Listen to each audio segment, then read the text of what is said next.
The courtroom was silent enough to hear the hum of the old fluorescent lights, yet Jamal's smug laughter cut through it like a blade. He leaned back in his chair, arms folded, convinced he'd already won. After all, who would take her seriously? A black woman with no attorney, no legal training, and no visible backup. When the judge confirmed she would indeed represent herself, a few onlookers exchanged amused glances. Jamal smirked openly, as if her decision were a personal gift to him. But as she rose, calm, steady, and strangely unafraid, something in the room shifted. Papers rustled. Phones lowered. Even the judge's posture straightened. Because the moment she opened her mouth, everyone realized they had underestimated the wrong woman. And what she revealed next, no one was prepared for. Would she dismantle everything he thought he knew? Amara always felt the house breathe before she did. Each morning, before the sun stretched across the blinds, she moved through the rooms as if trying not to disturb something fragile. But on this particular morning, the air felt heavier, almost watchful, and she couldn't explain why. The kettle hissed softly on the stove, the kind of sound that once brought her comfort. Now it only filled the silence Jamal left behind when he started leaving earlier and coming home later, claiming deadlines she'd never heard him mention before.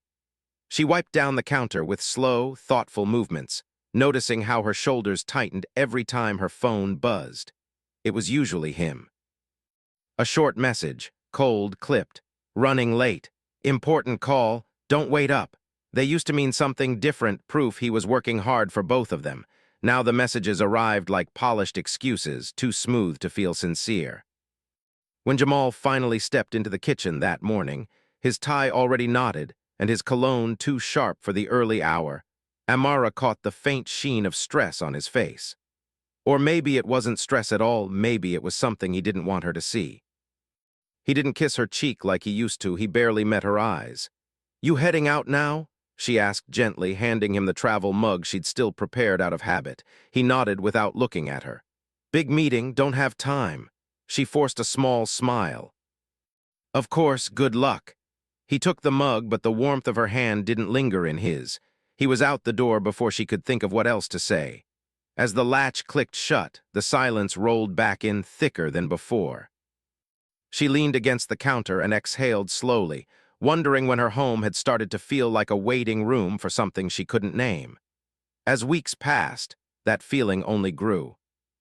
Jamal had once been the kind of man who filled spaces with laughter, who bragged about Amara's intelligence to anyone who would listen. But somewhere along the line, admiration slipped into irritation. He corrected her in front of guests, dismissing her ideas with a too smooth chuckle. He cut conversations short, claiming he was tired.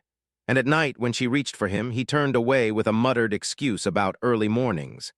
The shift was subtle at first, like a draft under a closed door. But once Amara noticed it, she couldn't stop noticing. The locked drawer in his office, the calls he answered in hushed tones, the way he started taking his laptop everywhere, even to the bathroom. She tried to ask him about the drawer once. "What's in there?" she said, keeping her voice light, not wanting him to feel accused. His head snapped up. "Work stuff, nothing you'd understand." The words hit harder than he seemed to expect. His eyes flickered with something, guilt maybe, before he slammed the drawer shut with a force that made her flinch. Later that night, she lay awake listening to the distant hum of cars on the street. Jamal slept beside her, steady breath rising and falling. She stared at the ceiling and wondered how two people could share a bed yet feel separated by miles. Their friends didn't see any of this. To them, Jamal was a rising star, a man whose charisma could brighten any room. And Amara, quiet, composed Amara, was the woman lucky enough to stand beside him. At gatherings, people said things like, "You two make it look easy," or "He's such a catch." She smiled politely, feeling their words settle on her shoulders like extra weight. One evening during a dinner with close friends, Jamal told a joke at her expense, something about her forgetting to pay a bill. It wasn't true and it wasn't funny, but everyone laughed because Jamal laughed. Amara did too, though her throat tightened around the sound. Later in the car, she whispered, "Why would you say that about me?" Jamal shrugged, eyes on the road. "Relax, it was just a joke." "Then why did it feel like a warning?" He didn't answer. His jaw tightened, and he turned on the radio, letting the music drown what she wasn't supposed to hear. A few days later, while reviewing expenses for their small business, something she'd always handled, Amara noticed a transaction that didn't match any invoice. At first, she assumed it was her mistake. But when she checked again, the numbers still looked wrong, and when she traced the payment, it led to an account she'd never seen before. A cold prickle ran down her spine. She waited until Jamal came home, heart pounding but voice steady. "Can we talk about something?" "Now." "I'm exhausted," he sighed, dropping his briefcase onto the sofa. "It's just one thing," she said, holding out the printed statement. "Do you know what this is?" His eyes flicked to the page, then back to her. Something darkened in his expression, something sharp and defensive. "Why are you going through the accounts like this?" "Because it's my job," she said quietly. "I'm not accusing you, I just want to understand." He snatched the paper from her hand. "You wouldn't understand. Stop digging into things you know nothing about." "I'm not digging," she whispered. "I'm trying to help." His voice exploded through the room. "You want to help, then stay out of my way." The words hit harder than the volume. They carried an edge she'd never heard from him before, an edge meant to cut. He stormed into his office, slamming the door so violently the frame rattled. Amara stood frozen in the living room, fingers trembling around the empty air where the paper had been. She felt a coldness settle into her chest, not fear, not exactly, but the realization that something had shifted beyond repair. That night they barely spoke. Jamal stayed in his office and Amara lay awake again, staring at the ceiling. But this time she wasn't wondering what was wrong. She knew. The marriage she'd been trying so hard to steady was already tipping, and she seemed to be the only one willing to reach out a hand. In the silence of the dark, she realized she might be standing alone in a life built alongside someone who no longer wanted to share it. And though she didn't know it yet, that single discrepancy in the numbers was only a small crack compared to the devastation waiting ahead. Cracks that would soon widen into a courtroom battle neither of them could escape. The envelope looked ordinary at first glance, the kind of mail you toss onto the counter without thinking. But the moment Amara picked it up, a strange chill crept across her palms, as if the paper itself carried bad news. Her name was printed in bold letters, too formal, too rigid, and before she even opened it, her heartbeat stumbled. She slid a finger beneath the seal, unfolded the thick pages, and felt the room tilt. Jamal wasn't just angry, he wasn't just distant. He had filed a lawsuit against her. For a moment, she couldn't breathe. The accusation, mishandling funds, stared up at her, black ink heavy and merciless. Her own husband was claiming she'd stolen from the business she had built from scratch, the one she had nurtured with late nights, careful planning, and more optimism than she often admitted. Her knees gave slightly and she steadied herself against the counter. The kettle clicked off behind her, but she didn't move. She just stood there, the pages trembling in her hands. When Jamal walked in later, whistling as if it were any other afternoon, she held the summons out toward him. "What is this?" she asked, her voice thin but controlled. He didn't even look ashamed. If anything, his expression hardened with a kind of practiced disappointment. "You left me no choice," he said. "You messed up the finances. I can't fix this alone." "I didn't mess anything up," she whispered. "You know that." Jamal shrugged, loosening his tie as though the conversation bored him. "The court will decide." It was the coldness, not the lawsuit, that stunned her. He didn't shout. He didn't argue. He simply stepped back from her, distancing himself as cleanly as someone brushing dust from a coat sleeve. She watched him walk down the hall, leaving her in a silence so sharp it felt like a broken promise.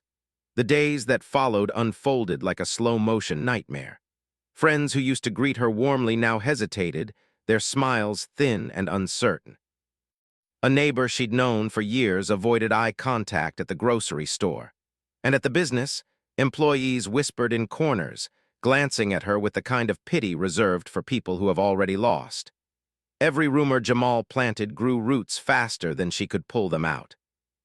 One afternoon, a long-time customer approached her with a forced smile. "I hope you two sort everything out," the woman said gently. "It must be so hard being accused like that." Amara's chest tightened. "Accused by my own husband," she said under her breath, but the woman had already turned away. The betrayal hit differently each time. Sometimes it burned, sometimes it hollowed her out, but it always lingered long after conversations ended. Jamal, meanwhile, moved freely through the community, sighing dramatically as he told people he was heartbroken but doing his best to stay strong. His performance was so polished, so convincing that even people who once praised Amara's honesty now questioned her competence. She knew she needed help, real legal help. So she made appointments, gathered documents, rehearsed what she would say, but each meeting felt more discouraging than the last. One attorney flipped through her papers, barely glancing at her. "This is messy," he muttered. "You'll need at least 10,000 up front." Another leaned back in his leather chair and spoke in a tone that reminded her of a teacher indulging a misinformed student. "If your husband has already established a narrative, juries tend to follow it. Just settle." "I'm telling the truth," Amara insisted. He sighed. "Truth isn't always what wins." The words stung in a way she wasn't prepared for. She walked out of his office feeling smaller than when she had walked in, her steps echoing in the hallway like an apology she never meant to give. Night after night, she sat at the dining table with Jamal's accusations spread in front of her. Dates, transactions, invoices. She scanned each line until her vision blurred. She whispered to herself, how could he do this? How could he twist everything?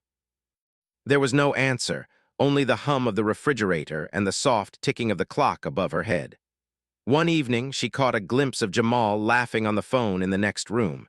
His voice drifted through the doorway, smooth and confident. "Yeah, she never paid attention. I had to take control." A pause, a chuckle. People believe what they want to believe. Her eyes closed slowly, not from shock, she had run out of shock, but from a deep, aching disappointment. He wasn't just lying about her. He was enjoying the attention that came with the lie. Over the next week, her isolation grew. Even the sunlight in the house felt different, as though it had dimmed in sympathy. But beneath the heaviness, something else began to form, a quiet, steady resolve. If every door to legal help led to a wall, she would have to find a door no one expected her to open. She returned to one final attorney, a woman with kind eyes who scanned her documents with notable concern. But after a few minutes, she shook her head. "Your case is strong," she said gently, "but your financial situation makes representation difficult. I'm truly sorry." Amara nodded, gathering the papers carefully. "Thank you for your honesty." As she stepped outside into the cool air, the wind brushed her cheek, lifting a strand of hair from her face. She looked up at the sky, a pale wash of blue fading into dusk, and let the moment settle. She had been hoping for rescue, some expert with a plan, someone who could speak louder than Jamal's lies. But rescue wasn't coming. That realization didn't crush her. It clarified her. Back home, she spread the documents on the table again, but this time the sight didn't overwhelm her. She traced each line with her fingertips, memorizing patterns, finding weaknesses in Jamal's claims. Her breathing steadied, her spine straightened. When Jamal walked past her on his way to bed, he paused long enough to smirk. "You'll need a lawyer if you want a chance," he said. She didn't look up. "No," she replied simply. "I'll represent myself." He stopped. The smugness wavered just slightly. "You, in court?" She lifted her eyes to his, calm and unwavering. "Yes." For the first time in months, he had no ready remark. He just scoffed under his breath and walked away, muttering something about her being delusional. But she heard none of it. Her mind was already moving, already preparing, already shifting into a strength she had never been allowed to use. She knew people would laugh. She knew they would doubt her. But she also knew the truth, and she believed that if she stood firmly enough, clearly enough, it would eventually speak for itself. Still, as the night settled around her and the house slipped into quiet, a tremor of uncertainty slid through her. Representing herself was a risk, one that could cost her everything if she stumbled. But doing nothing would cost even more. She gathered the papers into a neat stack, her hands steady, her expression unreadable. Tomorrow would begin a new kind of battle, one she hadn't asked for but could no longer avoid. And though she didn't yet realize it, her decision was about to shake everyone who thought they already knew how this story would end. The night her decision settled in, something inside Amara shifted, quietly like a door clicking shut in a long, dim hallway. She didn't announce it. She didn't rant or cry. She simply pulled every document she owned onto the dining table and turned her home into a battlefield no one else could see. And at the center of it, illuminated by a lonely lamp, she stood ready to fight. The first thing she noticed was how heavy silence could feel when you're trying to understand the truth. It pressed against her shoulders, filling the room until even the pages seemed to rustle louder. She took a slow breath and opened Jamal's lawsuit again. Each line felt like a bruise she'd been forced to reread. But this time, she wasn't reading as a hurt wife. She was reading as a woman preparing to defend herself. Her pen tapped against the table. "Let's start from the beginning," she murmured to no one, and she did. She reviewed every date, every accusation, every supposed fact Jamal had crafted. Underlined words turned into patterns, margins filled with scribbled questions. As the hours passed, her frustration began to give way to something steadier: focus. She watched online court proceedings late into the night, fingers curled around a warm mug of tea. The glow of the screen painted soft shadows across her face as judges asked questions, attorneys objected, and witnesses stumbled. She paused videos to repeat phrases, practicing them under her breath. She wasn't aiming to sound like a lawyer. She just wanted to sound like someone who refused to be ignored anymore. Occasionally, exhaustion nudged at her temples, but she would straighten her spine and whisper, "Not yet." Around the third night, as she compared invoices side by side, she noticed something odd. A signature slightly slanted compared to the others. At first, she thought she imagined it, fatigue playing tricks, but when she zoomed in, the letters didn't quite match. Her pulse quickened. She pulled out older documents, lining them up across the table like dominoes about to fall. The signature appeared again, but always slightly wrong. Jamal had forged her name. A faint tremor ran through her hands, not from fear, but from a stunned, growing clarity. He had planned this long before he accused her. He hadn't acted out of anger. He'd acted from a carefully built trap. She leaned back in her chair, staring at the pattern emerging before her. "What did you do, Jamal?" she whispered, though she already knew. That realization cracked open a door in her memory. Moments she had brushed aside began resurfacing with painful sharpness. Flashbacks arrived like unwelcome visitors. She remembered the time she'd asked to see the year-end financial breakdown. Jamal had chuckled softly, patting her hand. "Numbers stress you out, babe. Let me handle it." Another memory, her suggesting they hire an accountant, his face tightening. "We don't need one, you'll just confuse her, trust me." And then the little sighs, the dismissive nods, the way he would tilt his head and say, "It's complicated," whenever she asked a question that clearly was. At the time, she believed he was protecting her from stress. Now she realized he was protecting himself from accountability. Every memory felt like a puzzle piece snapping into place, revealing a picture she wished she didn't recognize. But instead of spiraling, she folded the memories away like notes in a drawer. Painful, yes, but useful. They sharpened her resolve rather than weakening it. By the end of each night, the dining table looked like an explosion of folders, highlighters, and coffee-stained napkins scribbled with calculations. But to Amara, the mess made sense. It was the shape of her determination. One evening, she found a sequence of transactions buried deep in the business's banking history.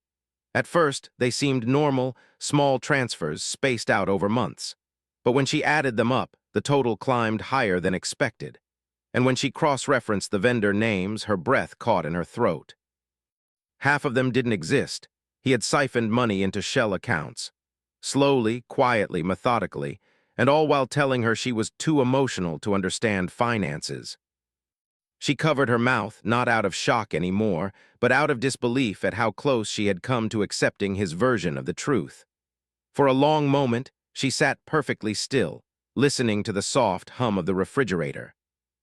Her heart beat steadily, no longer frantic, no longer fragile, just steady. With every piece of evidence she uncovered, the weight on her chest shifted. Not lightening, transforming, turning into armor. Throughout the process, Jamal barely spoke to her, though he watched her with thinly veiled amusement. One night he paused behind her chair and let out a scoff.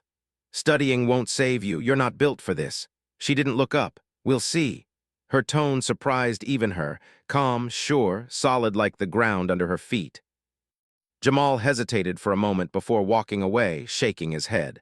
But she saw something flicker in his posture, irritation, maybe even fear.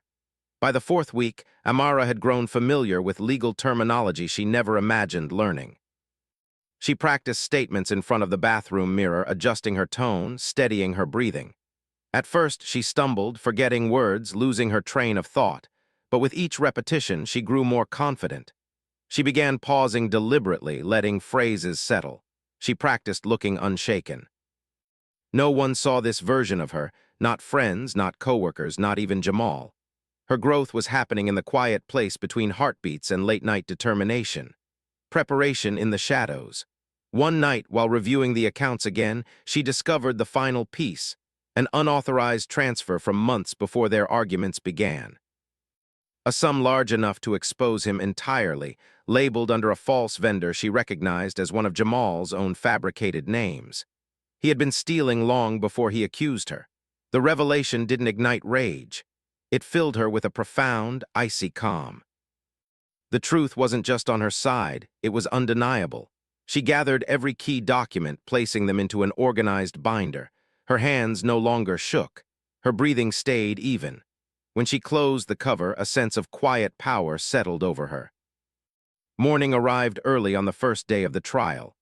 The sky was pale, still waking from night, and the air outside held a crisp chill that made her feel strangely alive. She dressed slowly, choosing simplicity over presentation, a modest blouse, a neutral skirt. She wanted the truth to be louder than anything she wore. Before leaving the house, she paused in the doorway, letting her eyes sweep the table where she had spent countless nights fighting for clarity. Papers were stacked neatly now. The chaos had shape. So did she. At the courthouse steps, a faint tremor of nerves fluttered through her, but she didn't let it settle. She inhaled deeply, letting the cold air steady her spine. People glanced her way, some curious, some skeptical, but their opinions no longer weighed anything. Her heels clicked softly against the floor as she walked inside. Each step felt like a step away from the person Jamal tried to convince her she was. As she pushed open the courtroom door, she held her binder firmly, her gaze unflinching. She wasn't sure how the judge would receive her. She wasn't sure how much the truth would matter in a room built on interpretation. But she knew one thing with absolute certainty: she had found her voice, and she was ready to use it. What she didn't know, what no one in that room knew, was how dramatically the energy would shift the moment she began to speak. People turned the moment she stepped through the courtroom doors. It wasn't dramatic or loud, just a subtle shifting of attention, the way a crowd reacts when something unexpected enters the room. Amara felt their eyes on her, felt the low murmurs rolling across the benches like distant thunder. A woman alone, no lawyer, no entourage. Just a binder pressed firmly against her chest, and a calm she forced herself to breathe into existence. The clerk directed her toward the plaintiff's table, but Jamal was already seated there with his attorney, both of them looking polished and smug. Jamal's suit gleamed under the fluorescent lights, his watch catching a bright, intentional flash. He leaned back in his chair, arms folded, and when Amara placed her binder down, he let out a loud, mocking laugh. "She's really doing this," he said, not bothering to lower his voice. Representing herself? His attorney chuckled politely, though unease flickered in his eyes. Amara didn't respond. She simply opened her binder, smoothing the first page with steady fingers. She wasn't here to engage with him. She was here to speak the truth aloud for the first time in a room that could no longer look away. When the bailiff called the room to order, the judge took her seat, a stern woman with sharp eyes that scanned the courtroom as if assessing the weight of every soul present. When her gaze landed on Amara, she paused, curiosity flickering across her face. "Mrs.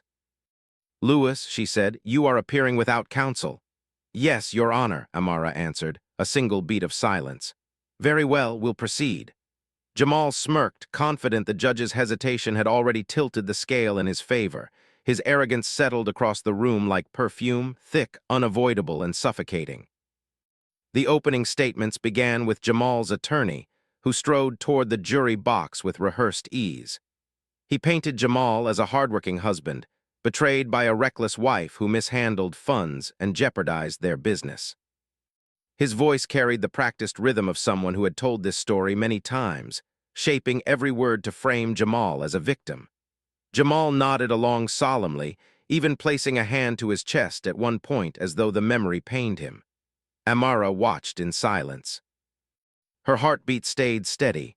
She had heard these lies before, whispered in the community, repeated by people who hadn't bothered to ask her side.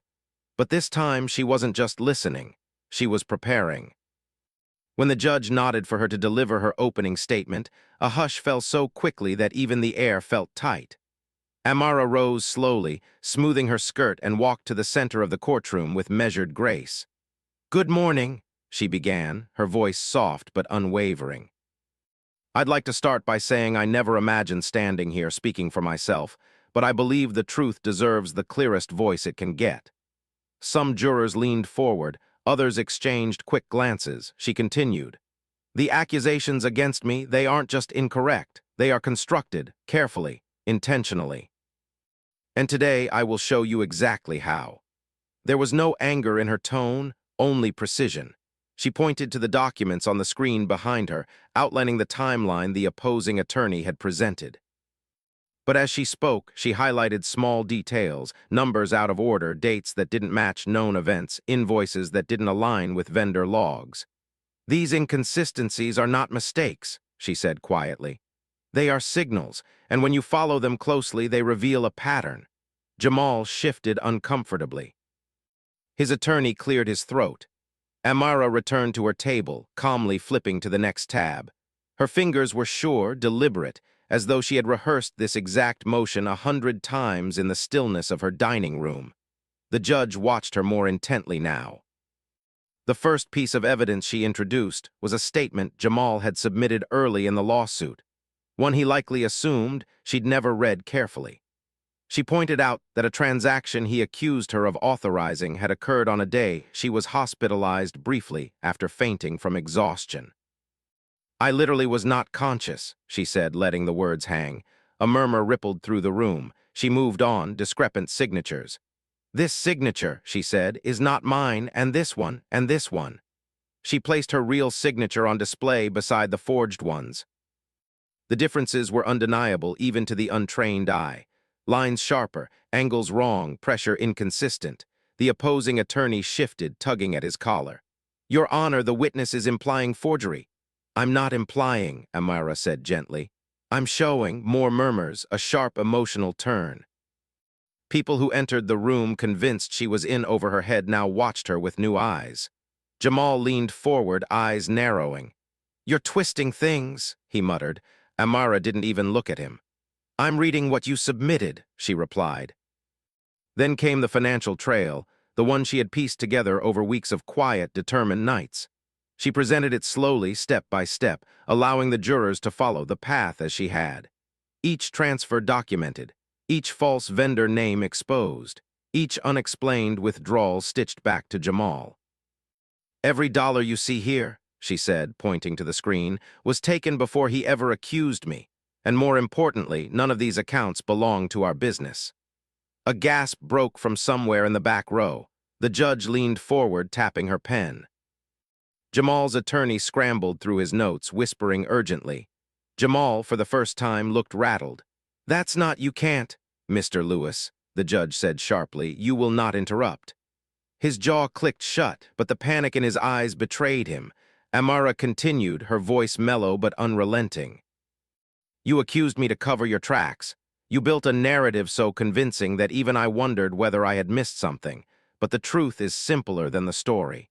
She paused, letting silence sharpen the impact. "You were stealing from the business. And when I found the first inconsistency, you panicked." Jamal shot to his feet. "She's lying." "Sit down," the judge ordered. "Now." His outburst only deepened the impression forming in the courtroom, Amara as the calm, rational force and Jamal as the unraveling one. When it was time to cross-examine him, the tension in the room rose like static before a lightning strike. Amara approached slowly, holding only a single sheet of paper. "Mr. Lewis," she said, "can you explain why your signature appears on invoices supposedly authorized by me?" He hesitated. "It must have been a mix-up. So 3 separate documents were mixed up. I guess so. But only the ones that implicate me. He blinked rapidly. It happens. Not usually, she replied. Gasps fluttered across the room. Jamal's jaw tightened. His attorney tried to object, but the judge shook her head. She's within bounds. Another question. Another contradiction. Amara cornered him with timelines he claimed she messed up, only for her to show he hadn't accounted for his own travel dates. She revealed an email chain he forgot to mention. Then a withdrawal he denied, even as his name appeared clearly next to the authorization. His responses grew shorter. Sweat gathered near his temples. His confidence chipped away with each sentence. At one point he blurted, "You don't understand business." That's the problem. Amara stepped closer, her voice low enough to force the room into stillness. If I didn't understand it, Jamal, how did I find everything you tried to hide? The blow landed harder than any shout. Even the judge's expression softened briefly, as though recognizing the moment a lie finally snapped under its own weight. By the time Amara returned to her table, the courtroom was silent, not out of judgment now, but out of awe.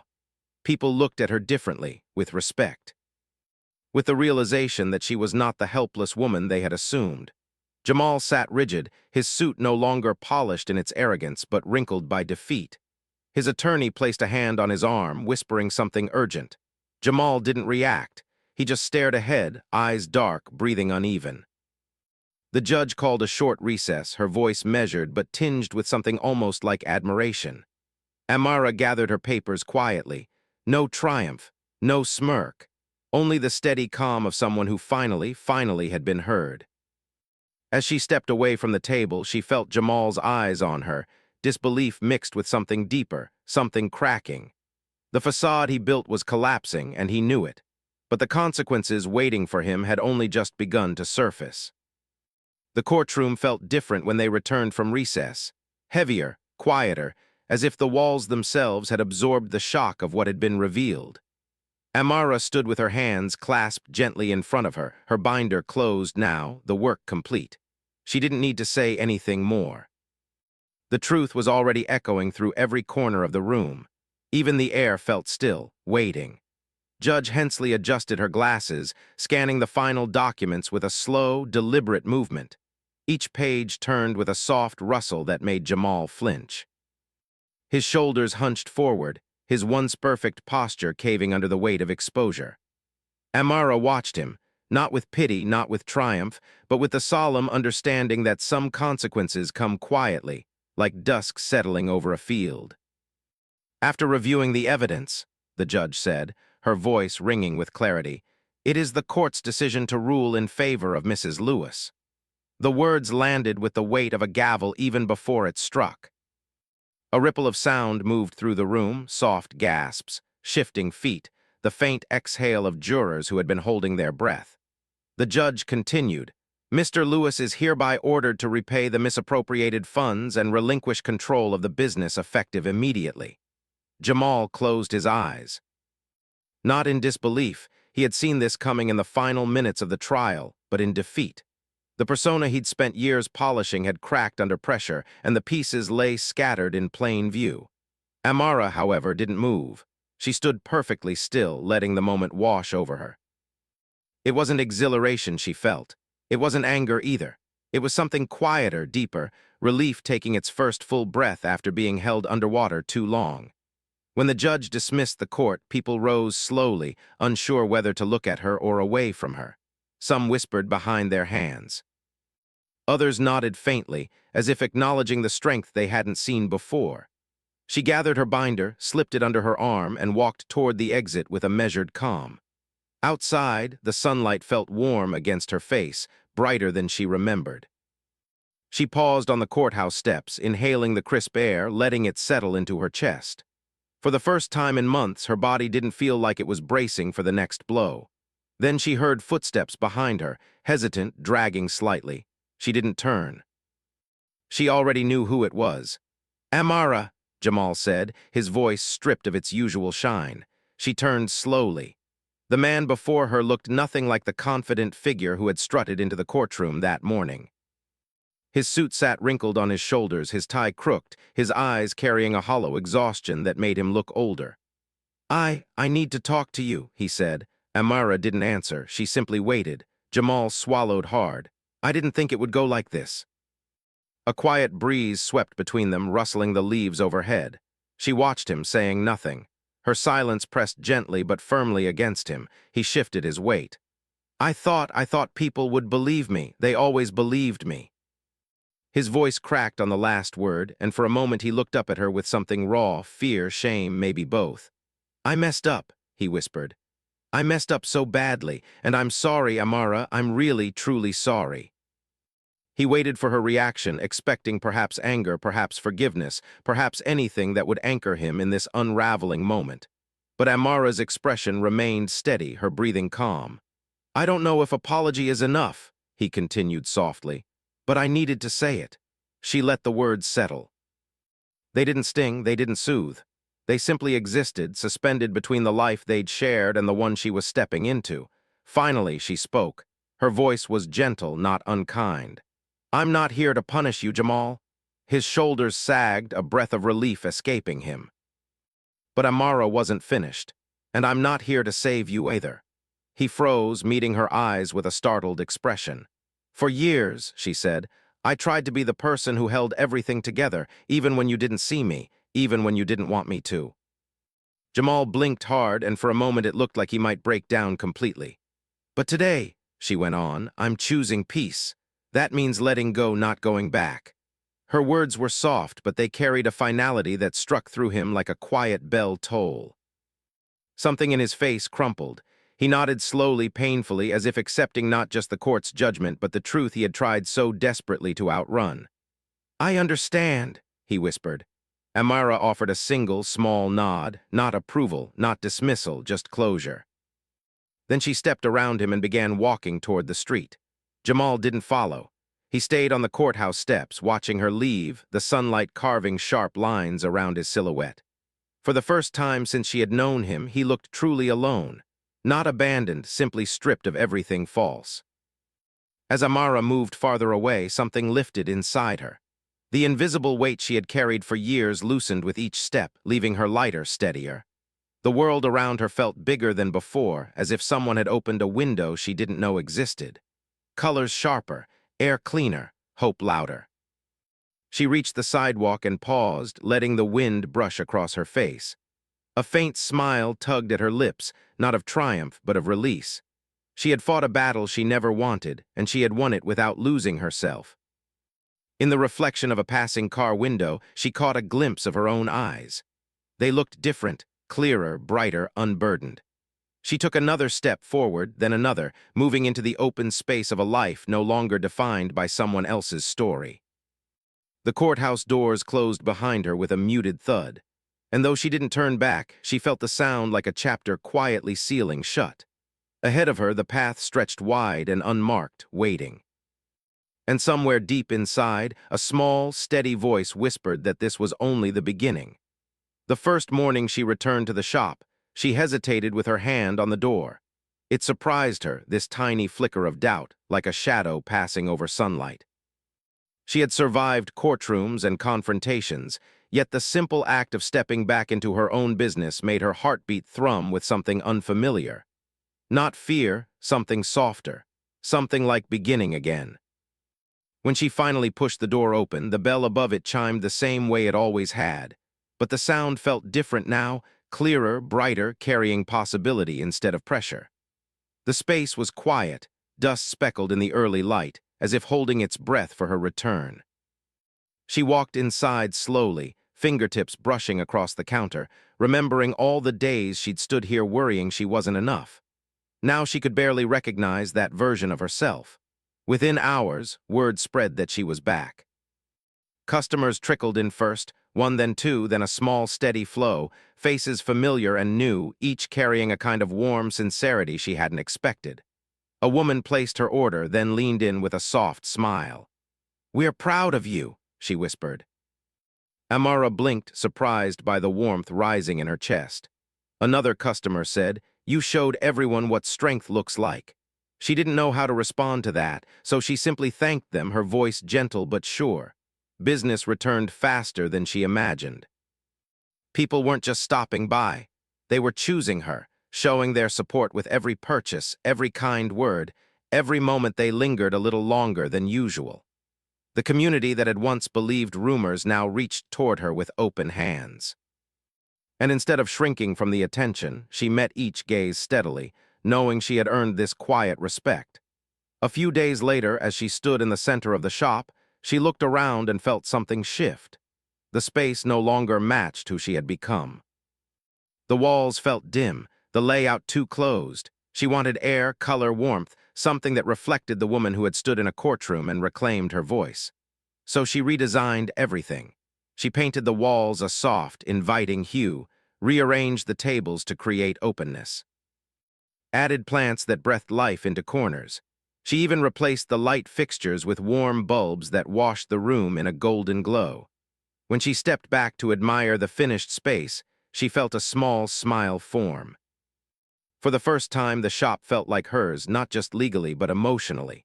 Her employees returned too, some nervous at first, unsure how much had changed. But the moment they saw her, steady, calm, open, they relaxed. During a staff meeting, one of them said, "You seem lighter." Amara laughed softly, brushing a stray curl behind her ear. "Maybe I am," she said. She didn't need to explain. They saw it in her shoulders, in her new steady laugh, in the way she spoke with a confidence she had once folded into herself. She no longer second-guessed decisions or apologized for taking charge. The business grew under her leadership again, but this time, she didn't hide behind modesty or fear. She stood in the center of her life without shrinking. Outside of work, she found another purpose, one that had been forming quietly since the trial. She began volunteering at a legal aid clinic, offering help to women facing situations that felt eerily similar to her own.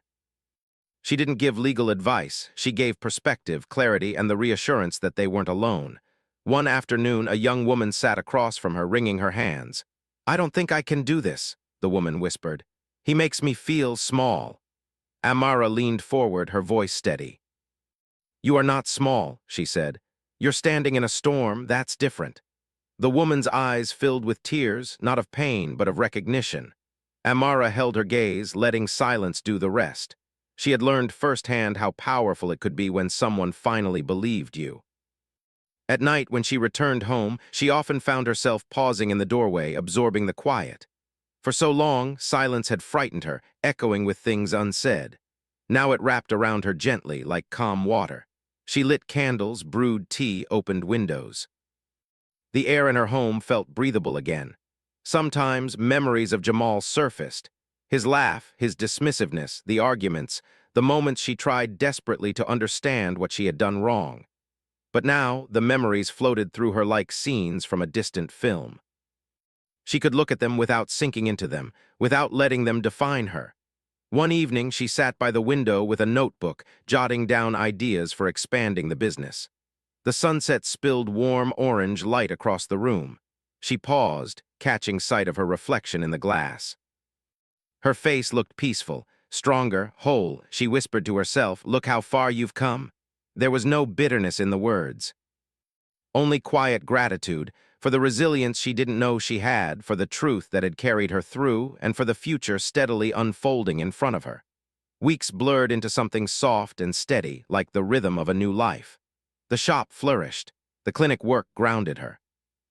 Her home felt like a sanctuary instead of a battleground.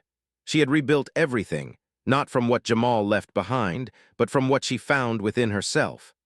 And then came the day she closed the shop late, after serving the last lingering customer. The evening sky was streaked in pink and gold, the kind of sunset that made everything look touched by grace. She turned off the lights, letting the glow from outside spill through the windows one last time. Standing in the doorway, she locked the door with a slow, satisfied click. The street was quiet, the air cool against her skin. She took a breath, long and even, letting the moment sink into her bones. Then she stepped onto the sidewalk, her footsteps calm, her shoulders open to the world in a way they hadn't been for years. She didn't know exactly what the future held, but for the first time she was ready for it, every part of it, because it would be hers, shaped by her choices, her strength, her voice. And as she walked into the fading light, a gentle smile curved across her lips. the kind that comes only when a long battle has ended, and a new life is quietly, beautifully beginning.